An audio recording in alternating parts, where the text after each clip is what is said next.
কমলপুৰৰ আলেকজাৰীত চুৰিকাঘাটৰ ঘটনা নিশা প্ৰায় 1:30 শোৱা পাতিতে স্বামী স্ত্ৰীক হত্যাৰ চেষ্টা একেখন গাঁৱৰে দাগী অপৰাধী কপিল দাসৰ ঘৰৰ বেৰ কাটি শুৱনি কোঠাত প্ৰৱেশ কপিল দাসৰ চুৰিৰে স্বামী স্ত্ৰীক কেইবা ঠাইতো আঘাত কৰে কপিল দাসে স্বামী শংকৰ দাস আৰু স্ত্ৰী গীতিমা দাসক সংকটজনক অৱস্থাত বাইহাটাৰ এখন ব্যক্তিগত চিকিৎসালয়ত ভৰ্তি কৰোৱা হয়।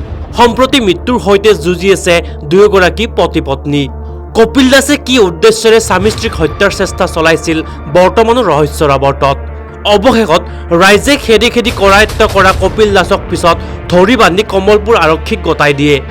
ইয়াৰ পূৰ্বেও গাঁওখনৰ কেইবাটাও অপৰাধজনিত ঘটনাত জড়িত হৈ জেললৈ যাবলগীয়া হৈছিল দুৰ্বৃত্ত কপিল দাস। গাঁওখনত সন্ত্ৰাসৰ কাৰণ হৈ পৰিছে কপিল দাস।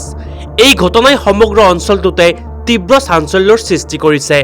ঘটনাটো হৈছে মানে আমি ৰাতি যেতিয়া হাল্লা শুনিলোঁ, ৰাতি ওলাই আহিলোঁ। ওলাই আহি দেখোঁ যদি দুজনে একদম তেজ ৰাঙালী হৈ আছে, ৰাঙালী আৰু তাক বান্ধি থৈ দি আছে, ল'ৰাটোক বান্ধি থৈ পৰি আছে। আৰু আমি গম পাই আহি সুধিলোঁ বোলে পুলিচক খবৰ দিছে নে নাই? পুলিচক খবৰ দি আছোঁ, আমাৰ গাঁৱৰে ল'ৰাজনে পুলিচক খবৰ দিছে, পুলিচ কোনো আহি পোৱা নাই এতিয়ালৈকে।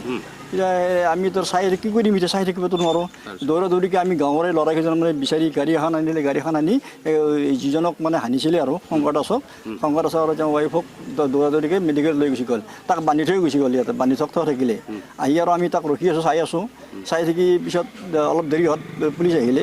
তেওঁলোকৰ অৱস্থা কেনেকুৱা? এতিয়া তেওঁলোকৰ অৱস্থা ভাল নহয়, খুব হানিছে, খুব ব্লিডিং হৈ আছে, খুব তেজি আছে। দেখি আমাৰ ভয় লাগি গৈছে, মানুহজন বাচাই নে নাবাচাই ঠিক নাই আৰু। কাৰণটো কি আৰু উদ্দেশ্যটো কি? সি যে চুৰিকাঘাত কৰিলে কিবা ডকাইত কৰিব সোমাইছিল নে কি কৰিব? নিশ্চয় সি কিবা ডকাইত কৰিব সোমাইছিল আৰু সেই ল'ৰাটো বহুত কেছ আছে আগৰ পৰাই, বহুত কেছ কৰিছে গাঁৱত। তাৰ নাম এনে কপিল দাস বুলি কয়, আমি গাঁৱত চুংকুল বুলি মাতোঁ, এনে কপিল দাস আৰু। সি বহুত ঘটনা ঘটিছে আমাৰ গাঁৱত। প্ৰত্যেক ঘৰৰে মোবাইল চোৰ কৰিছে বা চাইকেল চোৰ কৰিছে আৰু অন্যান্য আপোনাৰ লেপটপ চোৰ কৰিছে, বহুতো কিবা কিবি কৰি আছে। তাক লৈ আমি খুব ভয় আমাৰ এতিয়া আৰু। সি যিদিনা আৰু এমাহ হোৱা নাই যে আহিবৰ কাৰণে হেৰিৰ পৰা থানাৰ পৰা আহিবৰ কাৰণে, সেইকাৰণে আমাৰ সকলোৰে গাঁৱত চিন্তা হৈ আছে, ই ল'ৰাটো আহিলে আকৌ কি কৰে কি নহয়। কিন্তু আজি আমাৰ নহওঁতে ঘটনা ঘটালেই নহয় এইটো, কিন্তু ইয়াৰ ওপৰত কোনো গ্ৰাছ নাই। কি কাৰণ যে ইয়াকে এইখিনি কৰিলে আৰু সেইটো আমি নাজানো আৰু সেইটো আৰু। অন্যান্য বা বাতৰিৰ বাবে চাই থাকিব নিউজ ডেস্ক ৰিপৰ্ট।